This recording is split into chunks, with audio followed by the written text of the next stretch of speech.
Now, right here, come up. Exhale. Go all the way down. Pull this up, backs of hands touching each other. Let this roll out, touch. Come here, go here. Roll the hands. My hands will come here. I roll backs of hands. I roll down. I come pull up. I roll out. Palms come together. I reach up. And I come down to here. My hands, this is a little tricky, but I'm going to roll my hands palm to palm, or back of palm, back of palm. So go down. I'm going to pull energy from the ground. I'm going to roll it over. My hands will come back palm to palm. I'm going to go up. I'm going to bring my hands to here. Back of palm to back of palm. Down. They come back up. I roll them out palm to palm. If it's a brain teaser for you, excellent. Don't worry if you get it all in one shot. Hands are like this, backs of palms. Don't hurt your wrists, but just roll over, go down. Draw from the ground up. Palms come back together, touch, reach up. Exhale. Inhale. That's still an inhale. This is exhale.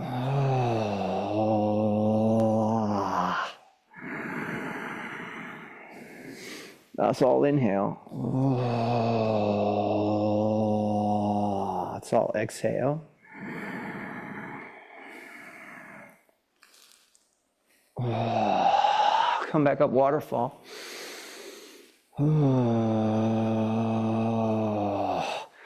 That one I just showed you is called flowering rose. I want you to touch 2 middle fingers together. Elbows hanging heavy. If this is too much for you here, I want you to practice here. For most people, actually, even though this is the most common version of this exercise taught, it's actually too difficult for most people. So I'll have Keith stay that position, and anybody else, you can look at this position right here. I don't want you to feel forced to do the more challenging pose till you're ready to do it. Again, even though it's the most commonly taught version, this particular exercise called standing like a post, or sometimes slang, we say hugging the tree. Down here, the way I'm doing it is also a very potent exercise. It's just a little less intense in terms of having to hold your shoulders up. But this is like holding a chi ball in the lower dantian. The way Keith is doing it, he's holding it to middle dantian. For many people, including myself, when I was about 25 years old and tried to do exercises like that, and I still had the spinal disease, I couldn't do it. I mean, I could do it for 30 seconds and it was excruciating.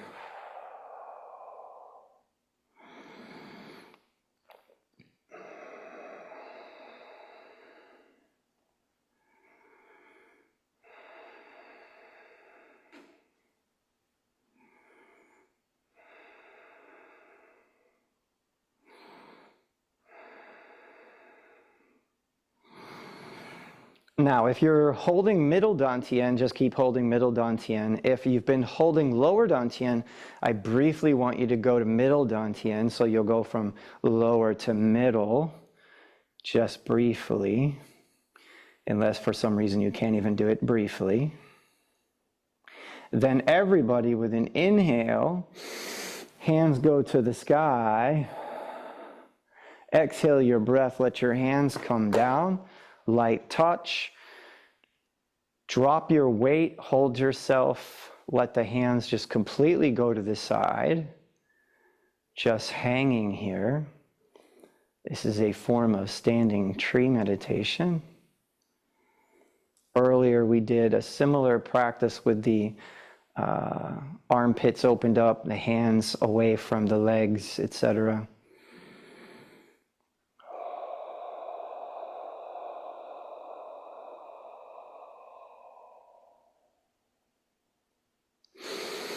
Inhale, exhale, start marching your feet here.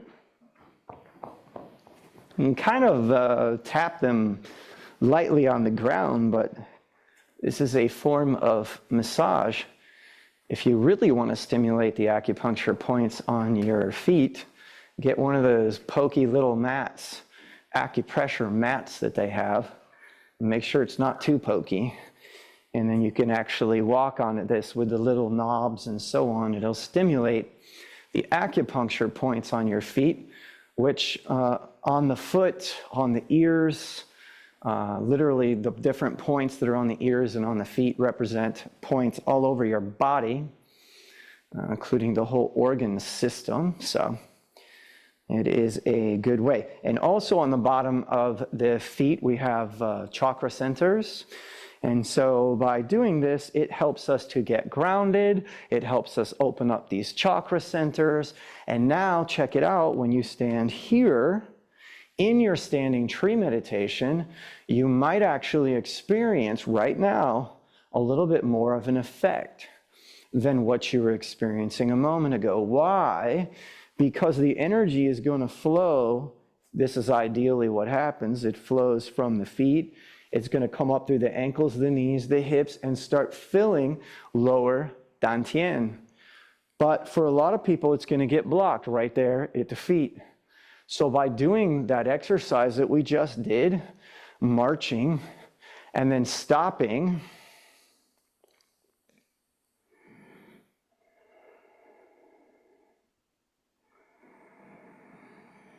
this now allows the energy to start coursing up through our body.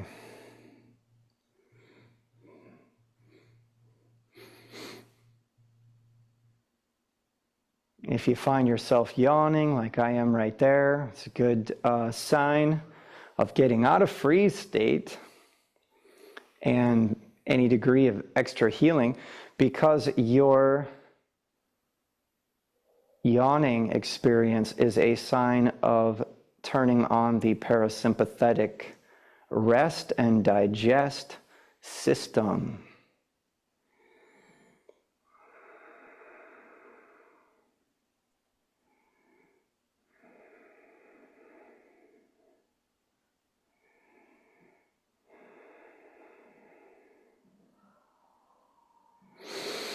Inhale, exhale. We're going to do a little tapping when you're ready. Little tapping exercise on the hips, down the legs. I have to be a little careful because I have a microphone on. But tap whatever's comfortable. But come up the inside of the legs, go around, go down the back side, the sides. Come up the insides and go around and go down. And then come right back to the front of the outsides of the knees here, the shins on the outside. There's an acupuncture point here called stomach 36 or 3 mile point. The idea is if you stimulate it, you get to go 3 more miles. After you've done that, bring your head closer to your trunk. Stand up. That'll keep you from getting lightheaded. If you do get lightheaded, sit down. But otherwise, we try and bring our head back rather than leaning from a position like this, which for some people can cause problems. And now go like that. Tells the energy. Index fingers tells the energy go up your spine. If you're feeling lightheaded, please don't do this. But as long as you don't feel lightheaded, you hold that for a second. Let your hands clap. And then pause. Root down your weight. Settle it. If you're new to this, I recommend keeping your eyes open. When you get better at it, you can close your eyes.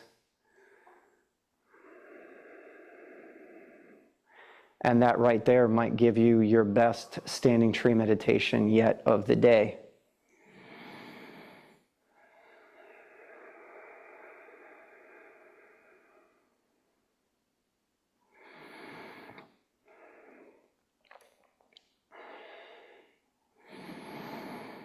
Inhale, exhale. One more time, marching the feet here. Imagine like you have water on your hands and throw it into the ground. Throw it into the ground. Throw it into the ground. Throw it into the ground. Now come up here with the hands and just slowly, don't worry about your breathing pattern, leave it alone. Slow about this speed. Walking the energy down.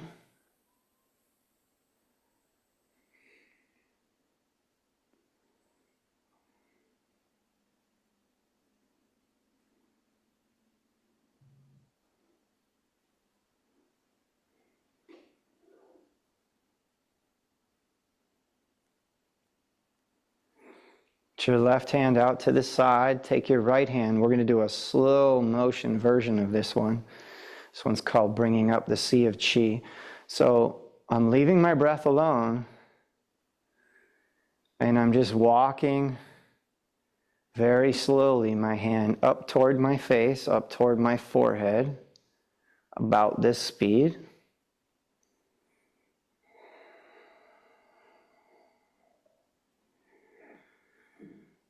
And then I'm going to slowly make my way down my left arm.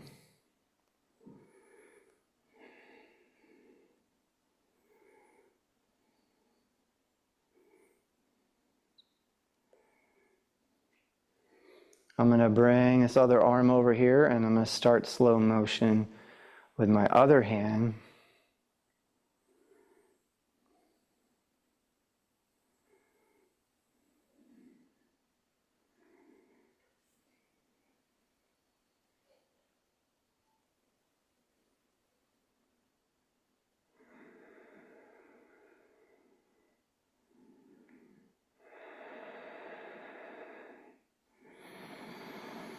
Bring your hands to the side.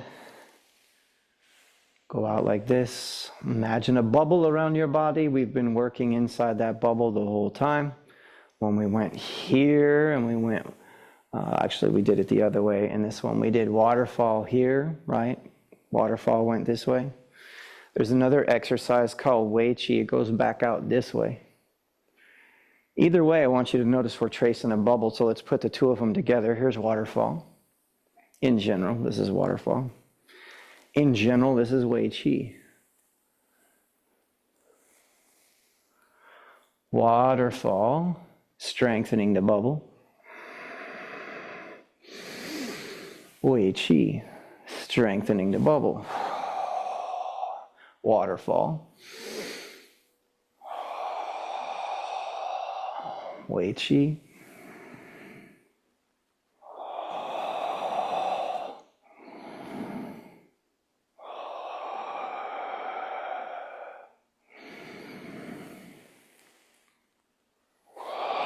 One more waterfall. Actually, let's do a few more waterfalls. So 1, 2, 3, 4,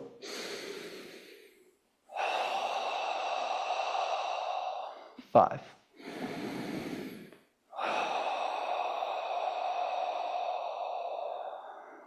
Good.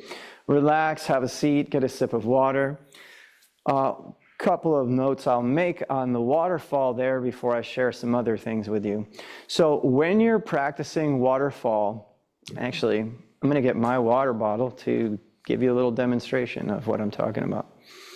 So within the body, it is said that there exists a column of light. It is called the Taiji pole, okay?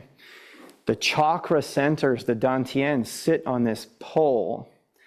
It is a column. So when you're practicing the waterfall, you can imagine you're flushing that column. You're cleansing it, you're clearing it, okay? Give me a moment. I'm going to take a sip of water.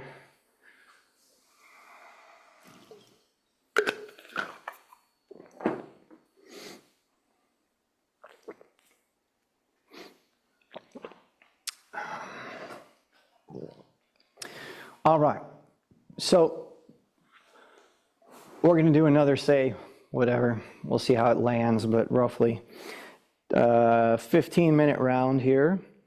And then we'll have a little mini 5-minute break just for people to get water or go to the restroom or whatever you need to do.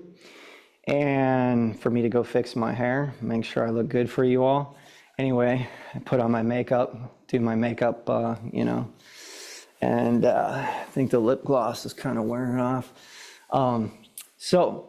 But before we get to that, let's go into another way. Again, I think it's very important to have many different tools in your toolbox. One thing I will tell you also that I wanted to tell you, I just remembered about the waterfall, is that if you're going to forget every Qigong exercise I ever teach you, don't forget the waterfall.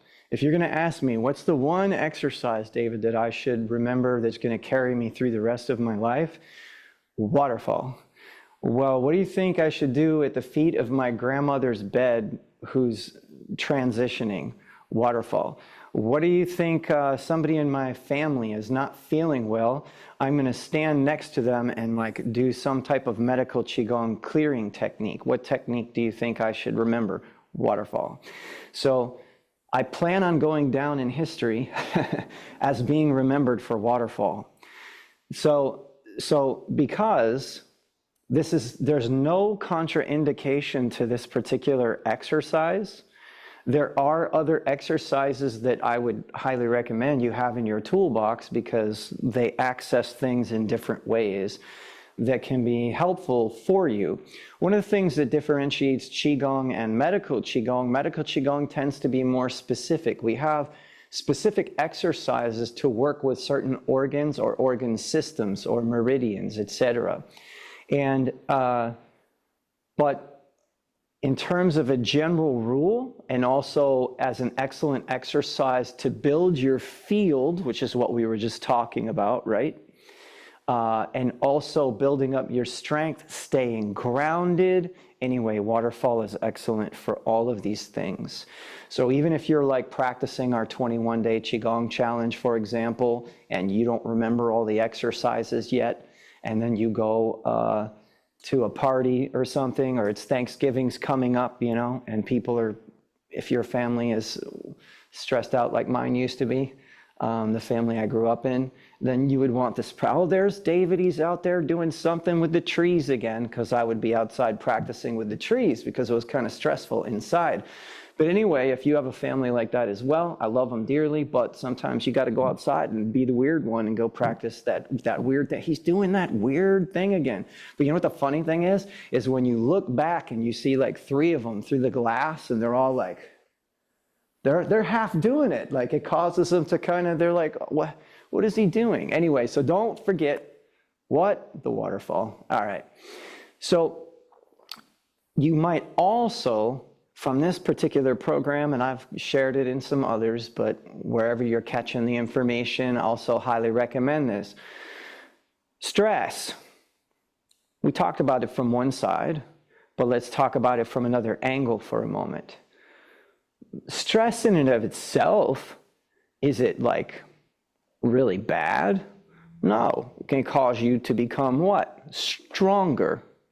Some people can handle way more stress than other people.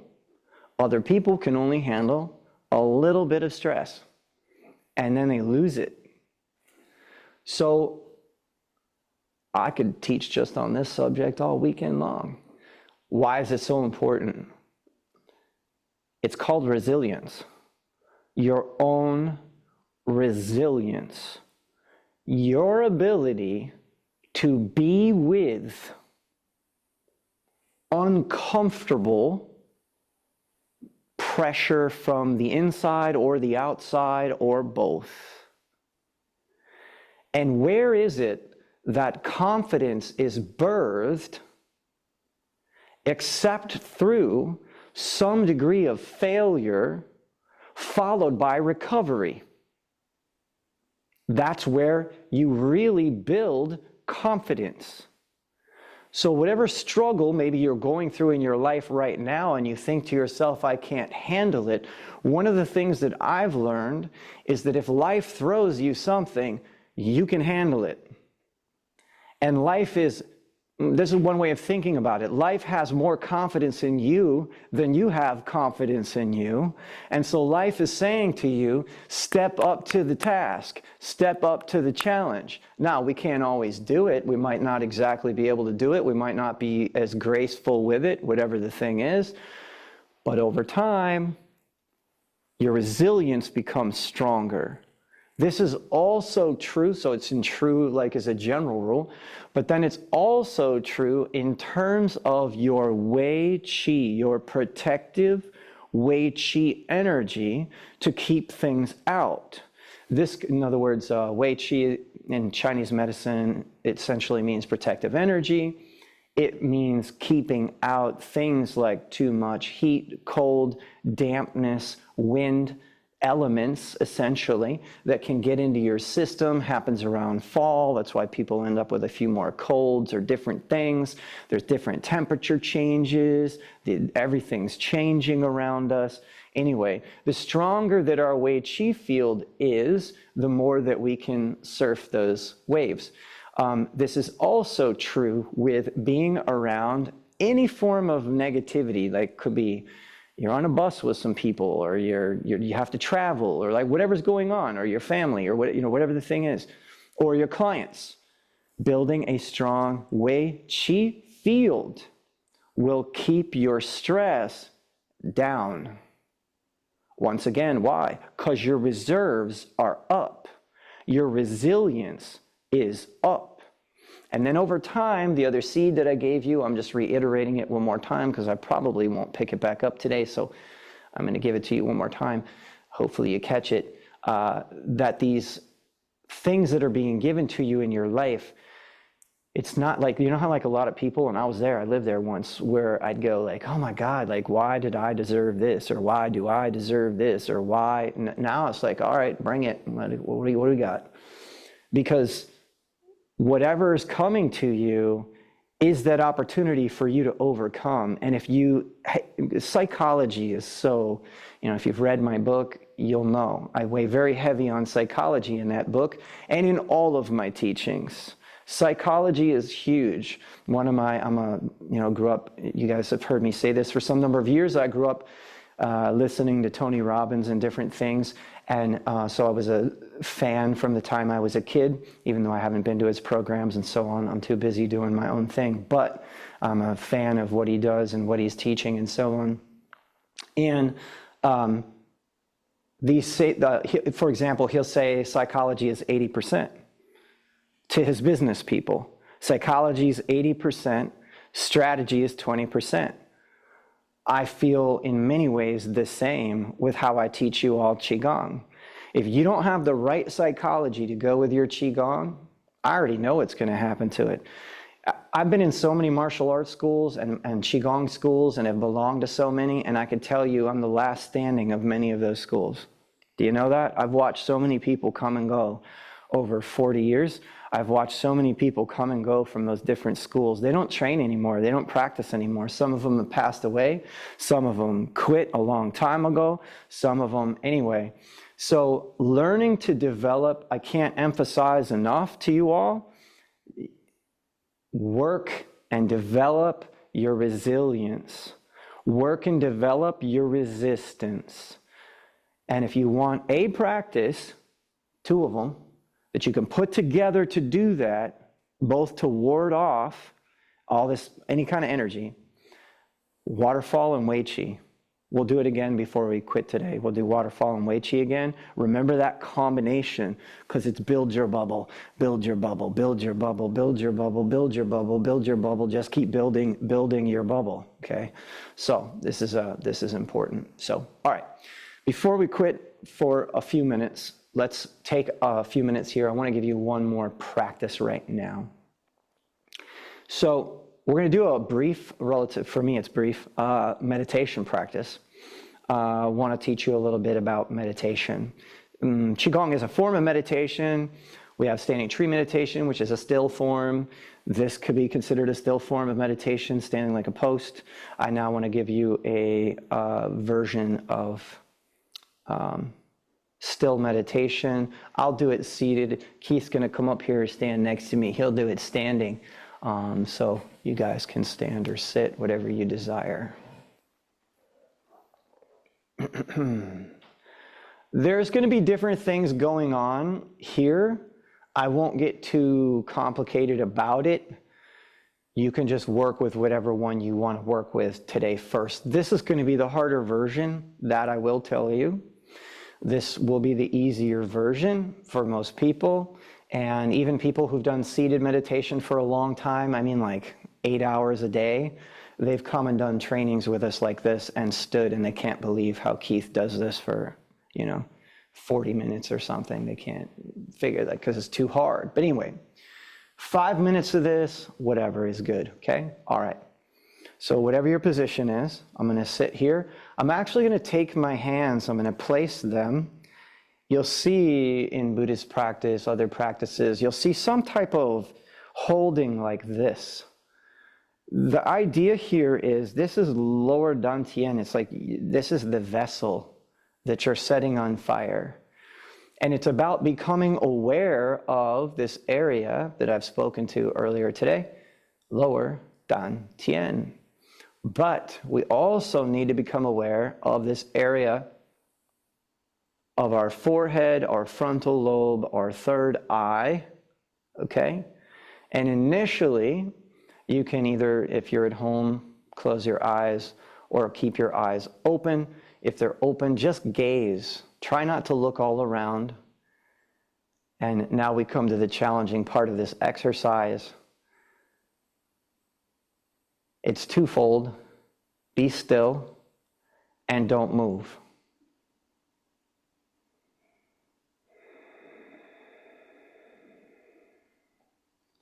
And don't fall asleep. That's your job. Be still, don't move, and don't fall asleep. People say to me all the time, what should I do during meditation? Initially, be still, don't move, don't fall asleep. Come back to what you're supposed to be doing. Be still, in your position, your posture, be still. Don't move from that posture. And by not moving, you're gathering vital energy to yourself that is typically expended when you're running around doing stuff.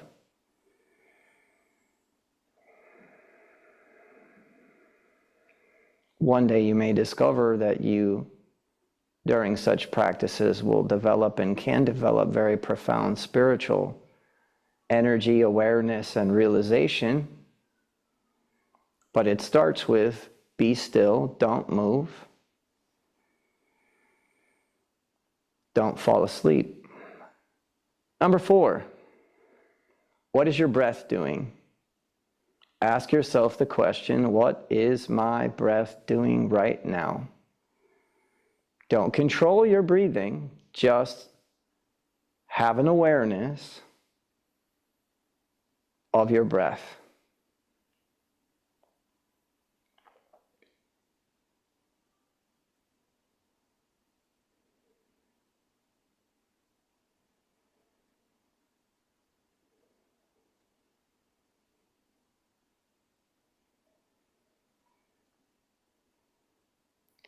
Be still if you've got that covered. Excellent. Don't move physically. Be still times 2. If you got that covered, excellent. Stay awake. If you've got that covered, good job. Number 4, what is my breath doing? Am I breathing at all? Am I watching a breath go in, a breath go out? What is my breath doing?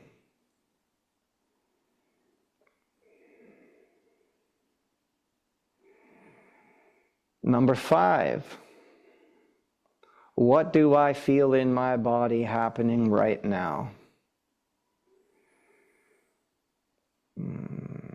Most of you will feel some kind of pain or discomfort or something in your body if you've done all the first 4 correctly, been able to do all 4. Most of you will experience something here where there's some sort of discomfort or pressure or heat or pain.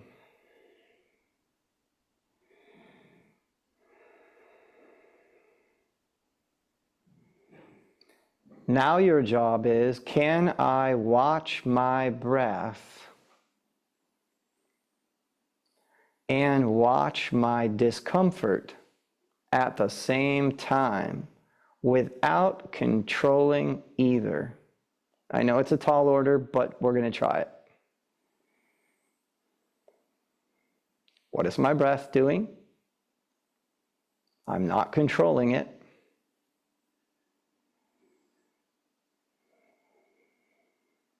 And I also notice that feeling, but I'm not going to control that either. And I'm going to stay still, and I'm going to stay awake.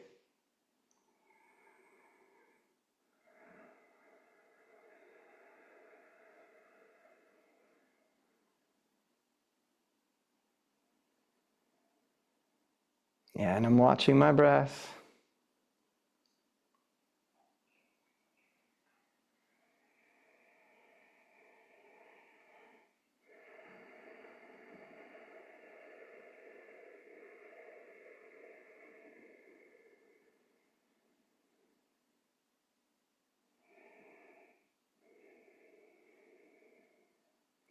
And go ahead and take 3 breaths. Inhale, exhale, inhale, exhale. No rush.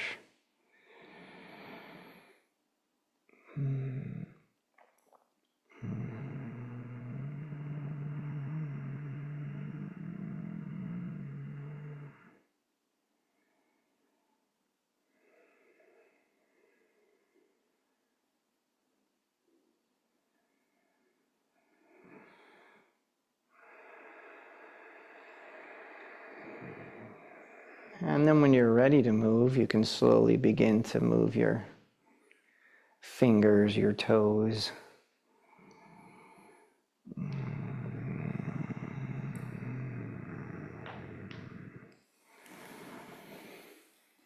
You can stretch a little if you desire.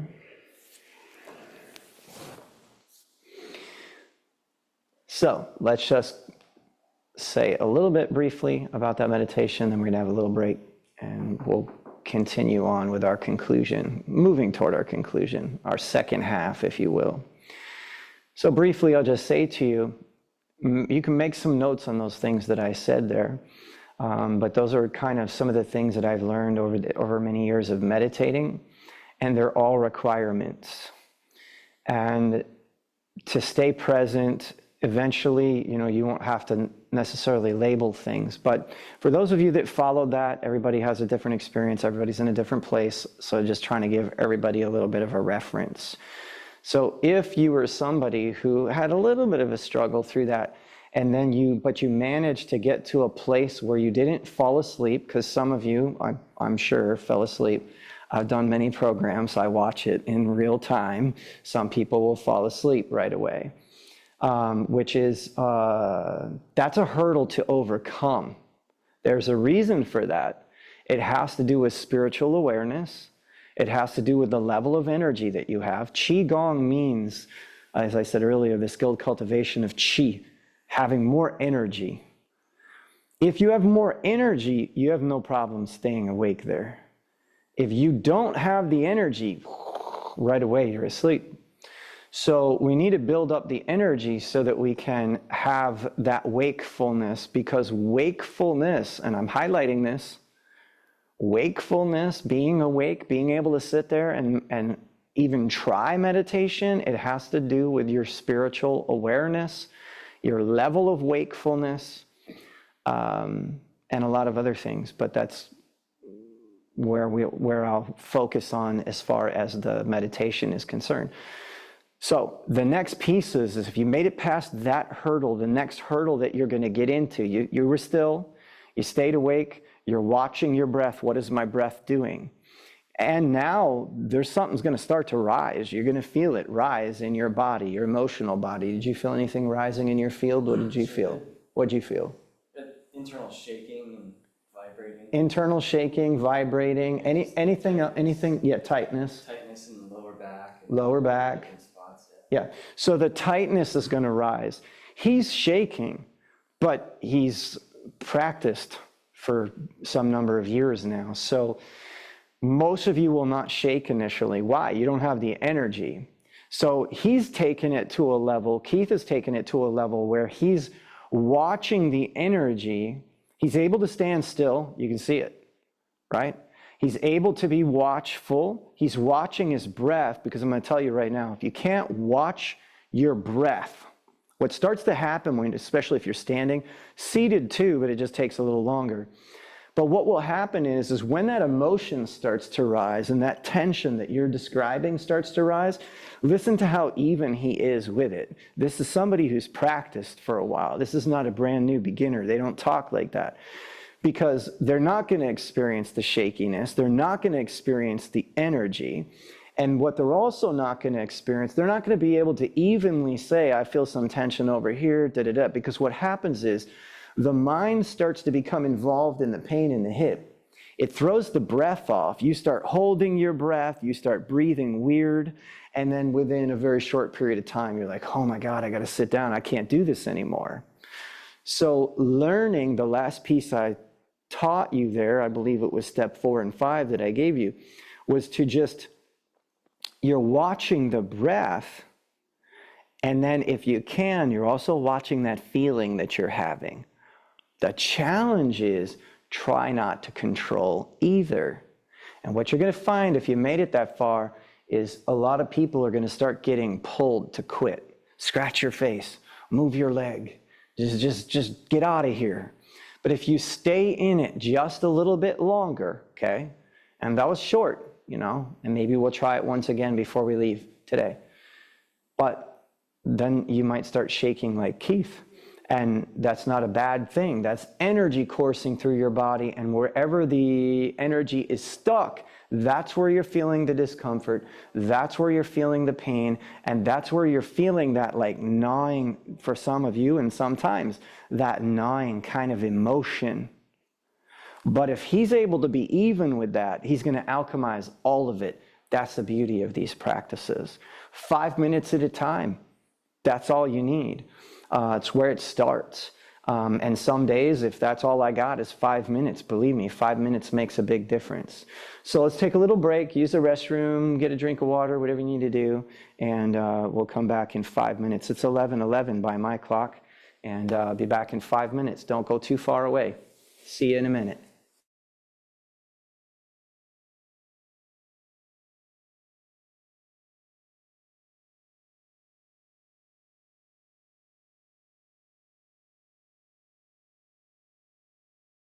So to reiterate some of what we said earlier, to kind of stay with this, a little bit of this theme, because again, this is a program on stress reduction. We have this concept in the Western world these days. It used to be fight or flight when I was younger, and I was in both of those. And now they have this concept of freeze. So we fight, we flee, or we're just frozen and we're kind of stuck. What I said earlier is that in all of the years that I've been working on people and working with people as a medical Qigong practitioner, also in the past as a counselor, and these days a life coach, things like that, intuitive healer, I sit with people, and the number one state that I would say they're all in, I just walk around and go to the grocery store. Everybody's in freeze state. The large majority of people are in freeze state. And then once in a while, we get some person who goes out of freeze state into fight mode, goes crazy, and they call the cops, right? Or we have somebody who is goes into extreme anxiety attacks and so on. But most people are in a freeze state. What would change humanity? Seeing as we're streaming around the world needs always needs positive change. Anyway, what would change humanity? What would change humanity is if we all woke up in our consciousness. I just said that like a lot of the spiritual leaders and elders do, right? That's great, but like, how do we do it? So energetically, my experience in terms of how it's done for me briefly, had the spinal disease. I was growing up with fight or flight, and then somewhere around 25 years old, through these types of practices and being worked on and with my master teachers and so on, I have an experience where I'm basically feel like I'm levitating. My heart opens up. I certainly didn't know I had a heart chakra like that. Maybe I saw a picture of one or something, but it was incredible. It was absolutely ecstatic, and following probably 10 experiences like that, not only did the spinal disease leave, my vision and my view of life has radically changed. I was born an open-hearted child, but like many of us, we have a struggle when we're growing up to close that heart down. I've learned to open it back up, and I've learned to be much more vulnerable and much more open. In order to stay with that, the energetic practices can help you get through some of those old hurdles. I don't have time in this one little tiny program to tell you all the details about how it works, but I can at least give you a step in the right direction. And I'm going to go back to that little idea of that, my bottle of water. You're like a bottle of water, and the chi is like the water in your bottle. And if the majority of water is out of your bottle and you only have a little bit of water in your vessel, your consciousness is going to match that. Let me say that again. If your energy is low, then your consciousness is going to be low. If your consciousness, and what is consciousness? Consciousness is like your perception of the world, your experience of the world.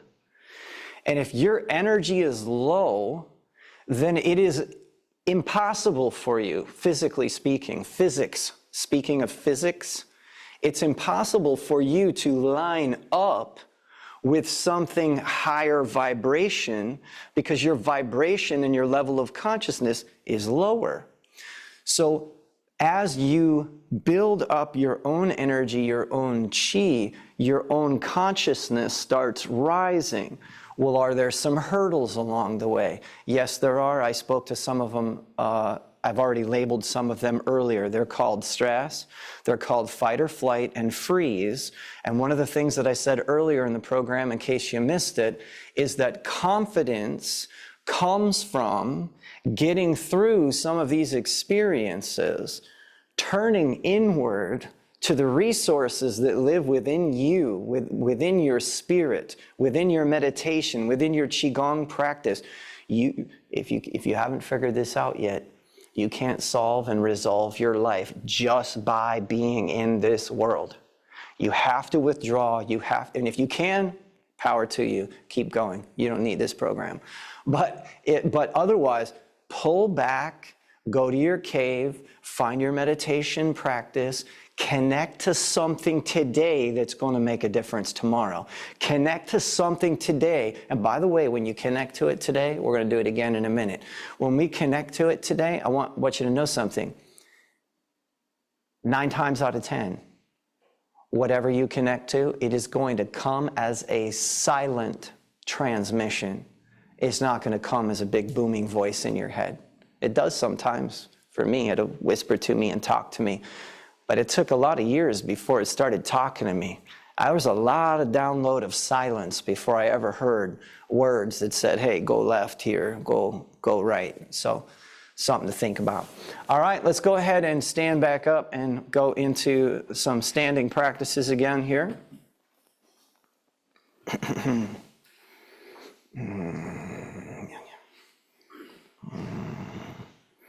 We're going to go right into a gentle drum. Stir the pot here. This is a great way to stir the energy pot. And then when we come to the standing tree meditation, we're going to stand and be still. And then we're going to allow the energy to rise and go up the spine. Okay, this is what we're looking for here. Which, again, would be an exercise to therefore fill up your energy simultaneously to elevate your consciousness. Because they go together on the level that they do. They do.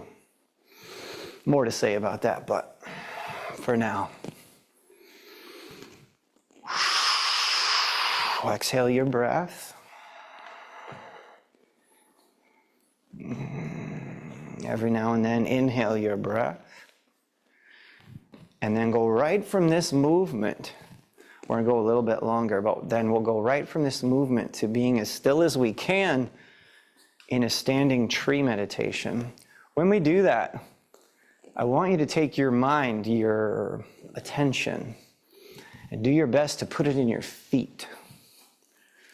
Because the energy is going to start rising, you need to stay like you're holding the ground with your feet. This is the idea of what you're trying to do. So then we just stop. We sink a little because that's going to help us get grounded. And then for this one, we're just going to let our hands come down to the side. But place your mind in, like almost like you're falling, but your legs are holding you up. You want to have that kind of feeling. From there, then you can start letting the energy rise. And again, if you're brand new, you might want to leave your eyes open and just gaze. Don't be looking all around the room, just kind of gaze. As you are more confident in your balance and so on, you can close your eyes.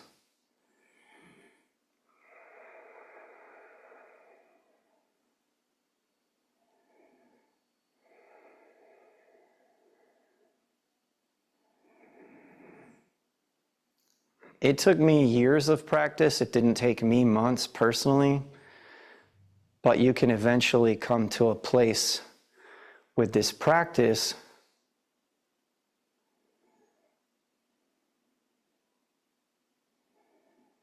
where you become like the tree in the forest, where your mind is just no longer thinking. You're in a zone of being.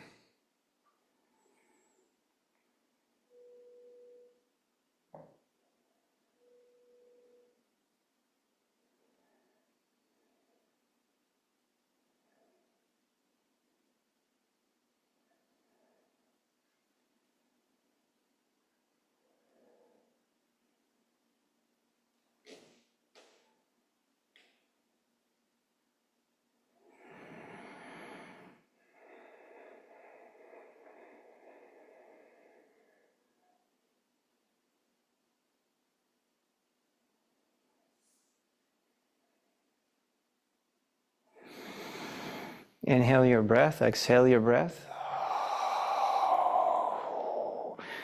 Move your feet up and down a little bit. Bring the backs of your hands toward the floor. This is our waterfall, the one I said, if you're going to forget everything, don't forget this one. Slowly, we have different variations of this one. Right now, I'm going to just show you where I'm mostly just standing tall. I'm not really going down toward the ground very much, and I'm not doing one breath in, one breath out. I'm just moving at approximately this speed. I'm letting the breath just do whatever the breath needs to do.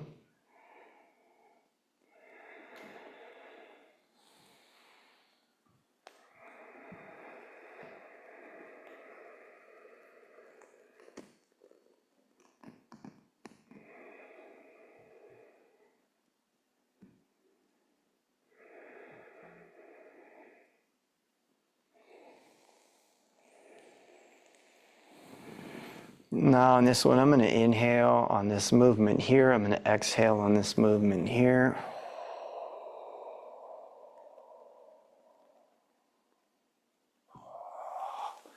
I'm going to inhale on this up. I'm going to exhale through the mouth on this down.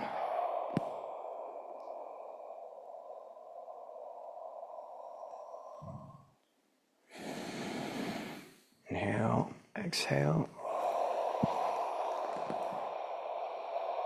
I'm going to take my left hand, press it down, and my right hand press it up.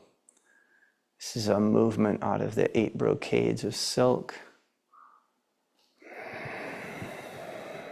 I'm going to separate heaven and earth, pushing them apart.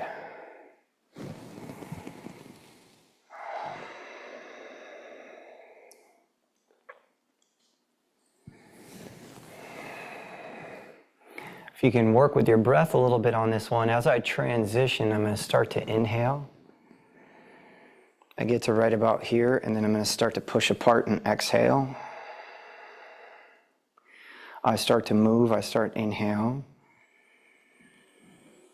I exhale here. If that's too complicated, don't worry about that part.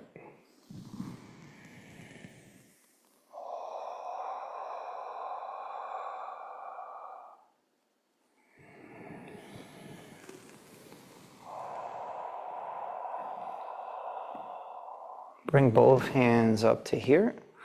Circle them in. Go down, come up, inhale. Exhale. And bring the energy from here, navel, all the way back to the low back.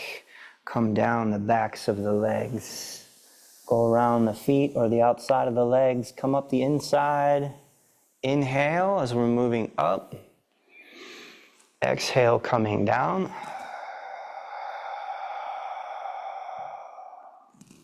Inhale.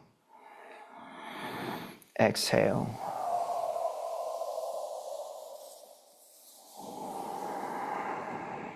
Inhale, coming up. Exhale, going down.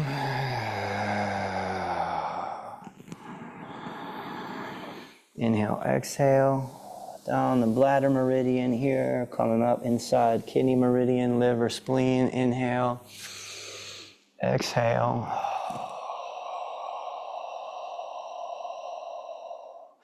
Drawing energy from the front here, around to the back, going down bladder meridians. This is traditionally called 2 hands hold the feet down here, see, to bring healing strength to the kidneys and the waist. Exhale is here. This is another one from the 8 brocades. Inhale. Exhale.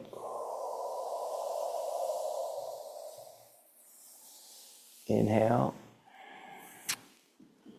Exhale. Go into a waterfall. Exhale.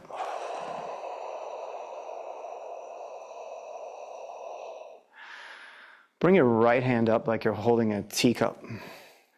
Left hand is going down like you're pushing down. Couple key little things about this positioning. I don't want my hand like up here, like above my shoulder. I want it below my shoulder. I want my elbow bent down here. I want a slight bend in this elbow. From this position here, what I'm actually going to do is I'm going to rotate my hands in such a way. So Keith will do it that way, I'll do it this way. Such a way that I rotate my hands to the left. And then I'm going to rotate them back to where they were.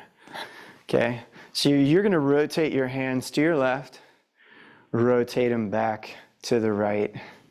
Rotate them back to the left. Now you should notice if you did it exactly like we just did it. My right hand is pushing down. My left hand is now pulling up. I'm going to change positions here. So now I'm going to do the same thing on the other side. Both my thumbs, I'm going to rotate them to the right. I'm going to rotate them back. Rotate them to the right. Rotate them back. One more time, I'm going to rotate them to the right. My left hand, if I'm pushing with my left hand, it's going to push down. My right hand is going to push up. Stay just like that. This in and of itself is an exercise unto itself, just the static position. Watch your breath. This time what we're going to do is I'm going to rotate my hands to the left, and then I'm going to immediately change position of which hand is high, which hand is low. I'm now going to rotate my fingers, my hands, my thumbs, Try not to confuse you. Hopefully it's not too confusing, but rotate to the right and change heights. Okay, so now we're like this.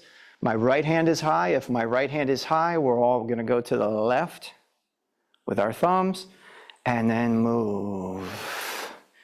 And then rotate to the right and move. Rotate to the left and move. Stay there. Now imagine for a moment, if Keith turns around to the camera for a moment, just turn around, you can let your arms go down, turn your back to the camera for me, perfect. We have bladder meridian running here. There's double lines, bladder lines running on the back here, okay? So if you could imagine your mind working here and washing this area back here. Wash, wash, wash, wash, wash, wash, up, down, wash, wash, wash, wash, wash. That's what we're playing with, okay? Amongst other things, thank you. So from here, going back to that same position, let's go with right hand up. We're going to rotate to the left and change. Pause, wait, rotate, change. If you desire, after you rotate and you push apart, this can be an exhale.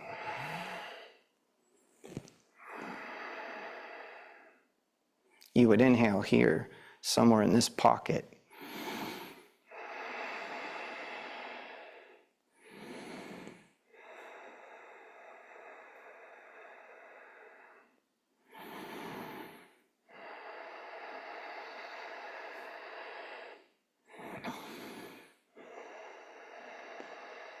Qigong's like juggling. So to begin with, just move your hands. But then you're like, okay, I'm going to try and add the breath. So maybe just add the exhale.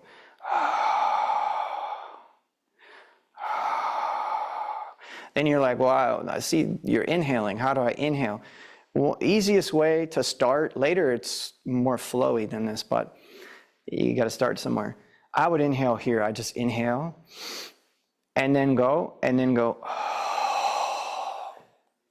I'd inhale.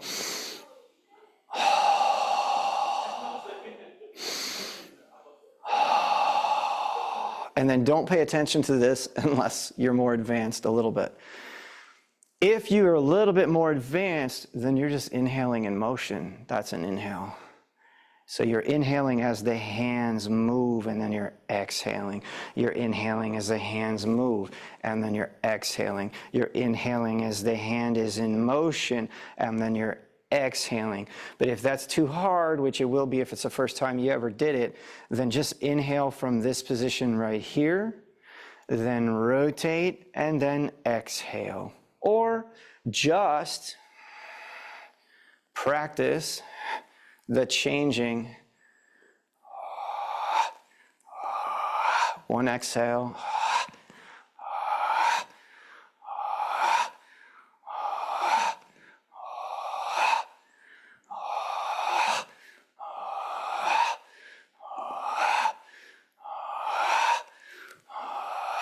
Of just the exhalation, inhale.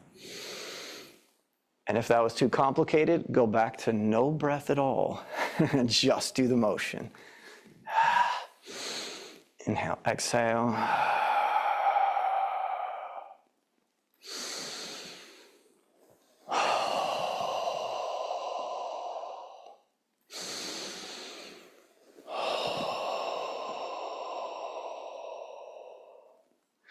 All right, grab a seat, those of you who are here, and I'm going to pass out some roses here. You guys at home will have to share my rose. But later, I'm going to teach you something that you can do later as a medical Qigong healing for yourself and or someone else to have a positive impact on your healing journey. You'll notice that at all of our programs, we always bring roses with us. And the rose, I have been training with this master for over 20 years, who's not available to the public. The negotiation was, I'll teach you if you go teach them. So the deal was signed. Here we are. This is my teacher's favorite flower. It is the highest vibrational flower on the planet, according to him, and I believe him. So this rose has a smell to it. You guys can't smell it at home, but later get a rose and smell it. That smell, it takes a minute, maybe 2 minutes for it to start to enter your bloodstream. How does the smell of a rose enter your bloodstream? It's called hormones. By smelling a rose, you can literally cause a medicine known as life hormone. Hormones in general have two categories, life hormone and death hormone. Death hormone, otherwise being known as stress hormone.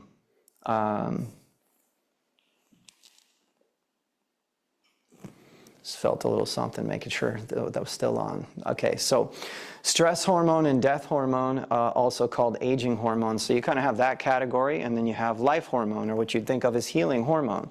Just by smelling a rose, that's right, you're putting literally medicine into your blood in the form of healthy hormone. If you have these around and you are meditating, if you have these around when we do programs, some of you may have seen pictures on the internet of the seminars we do, or you've taken some of the online courses, and we literally have students using these much like a magic wand, going into this woo-woo thing I told you about earlier called the elixir field, which is lower dantian, middle dantian, and upper dantian, all of which science is working with. Science is working more now with the gut, but they've already identified a field with the heart. We talked about it earlier. That's why you can go get the echocardiogram and then the ECG. That's why they can measure what's going on in your brain. Those are elixir fields. Why are they elixir fields? Because they're connected to hormone flow in your body. So, you at home, I want you to go ahead and take your hands and place both of them on your heart space like so.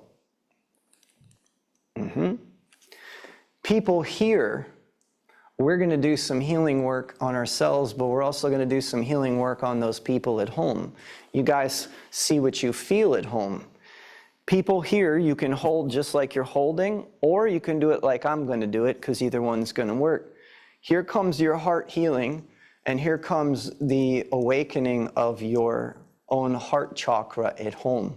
Okay? You cannot smell the rose, so the rose is not going to influence your elixir field in that way.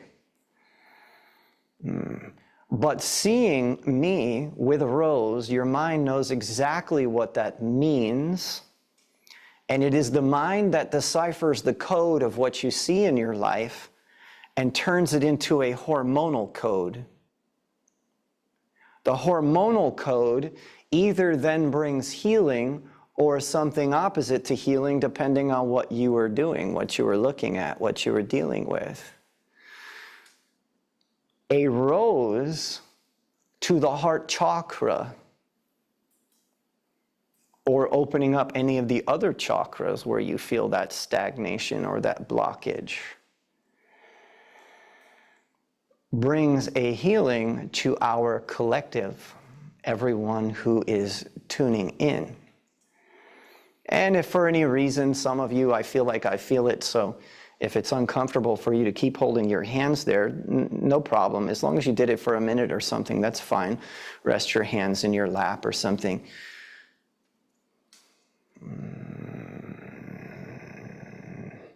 So essentially, we have a combination of you guys at home, so to speak, holding prayers and intention for us, and us holding prayers and intention for you. It is the combination of that energy, which is much like gravity, which can reach across time and space very, very far distances. In fact, folks like Greg Braden and some others are talking about the fact that our heart field, which again in Chinese medicine is referred to as the middle dantian, can be measured. Your heart field can be measured from all the way from here to the moon. Your individual heart field. We should think about how big that is for a moment, your own heart field. From here to the moon. But most people are distracted and seduced into not being in their heart field very often in their life. And unfortunately, the more you're out of your heart field, the harder it is to be in your heart field. But the good news is, we're stepping into heart field energy now.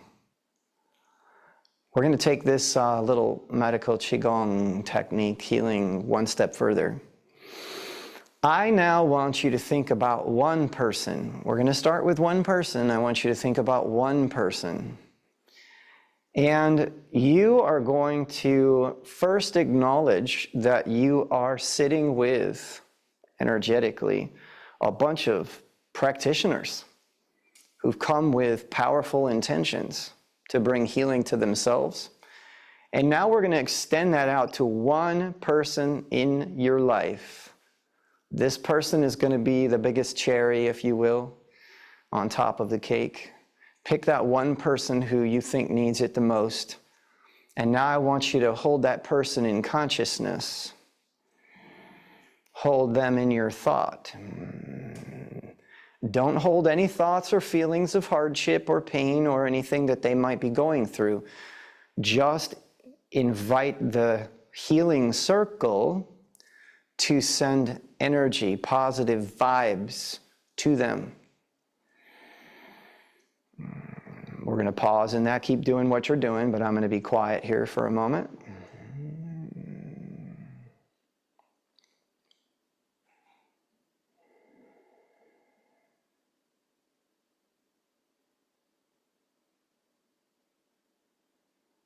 You might want to say that person's name in your head 3 times to make the connection to that individual.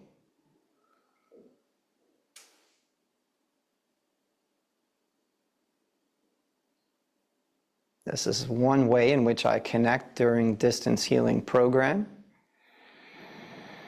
And one way in which I do the healing work that I do during distance healing program.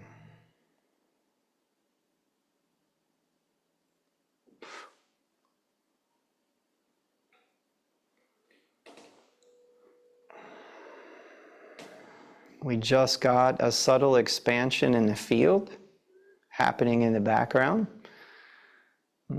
See what you notice over the next 30 seconds, 60 seconds, 2 minutes. But we just had a nice subtle opening there into the field. Keep thinking about that person, not every second, but like think about them, come back to the group, then go back to the person. You might even tell them on the level of the mind, you're bringing them some good energy, you have some friends with you. You're bringing some roses.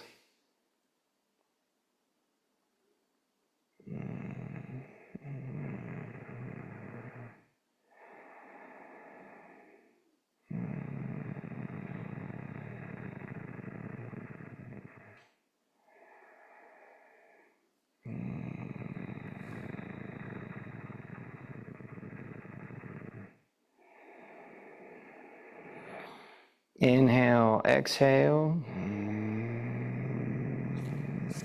Those at home keep feeling what you're feeling simultaneously at home. Those who have a rose go like this. Those at home just point your finger, your index finger, straight up in the air. It's like giving it up to the heavens. It's telling the energy to rise. It's telling the energy to sort of climax. All of those are ways to look at what's happening there. Can you do this rose technique on someone else? Absolutely. Just reiterating that that absolutely can be done. And then you can just relax that, relax yourself there at home. Take 3 breaths. So, I've taught this, but I haven't said it this clearly and succinctly here today, so let me iterate that now. The healing of the heart is the ending of stress. The more that you're in your heart, the less stress you have. Yes, it is true. When you first start to heal the heart, you will find grief. You will find guilt. You will find things that seem to be in the heart, but this is not the deep heart space. This is on the surface of the emotional body. You know how many people will say, many people have said to me over the years in private practice and so on, I have deep pain. I know exactly what they're talking about. I had deep pain too. Here's the thing. It's not as deep as most people think. Because what's deeper than that pain is heart space. And heart space is profoundly light. Qigong, and at least the way I teach it and so on, this is a way of taking the heaviness, the pain, the guilt, the shame, the blame, whatever it all is, and not bringing it into the heart and then feeling guilty about it, which, by the way, I hinted to this for those of you who want to catch it here, catch it. If I'm going to do healing work, I have a list of people I do healing work with every week. Distance healing, right? I have this list. People around the world. Some of you are on the distance healing program. You know what I'm talking about. I'll tell you what I do not do. I do not do any one of you the disservice of sitting down and immediately feeling bad about whatever you have going on. How's that going to help anything? If I feel bad about what somebody has going on, how does that help that person? It doesn't. Put yourself in a higher state. And that's why we had you focus only on one person to start with. Because you also don't want to lose your focus. You have to focus, stay clear, be the bigger wave with this energy. Once you make yourself the bigger wave, now go over there and offer not your energy, but the energy that's coming to you, the energy that you feel, the wave that's being created by what you're doing, okay? With the rose, with the candle that's lit, with the mantras that you're using, whatever the case may be. Bring that higher energy. So that's why I recommended doing it in that way. So with the rose, yourself, someone else, the chakra centers, very powerful healing technique. What about taking the rose? Those that are here can try this. You at home, this is how powerful the mind is.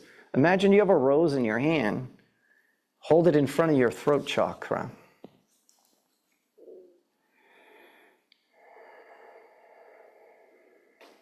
Sometimes it's nice with a real rose. Sometimes you don't have a real rose. For a lot of people, it would be a mind blow, and it is. Go ahead and touch it to the third eye.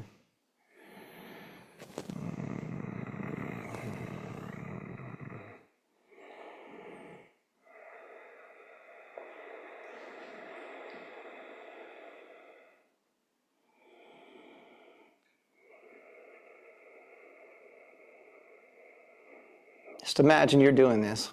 Hold your hand out in some capacity like you have the rose. Feel what we're doing here at the same time. Let's go up to the crown and do it here.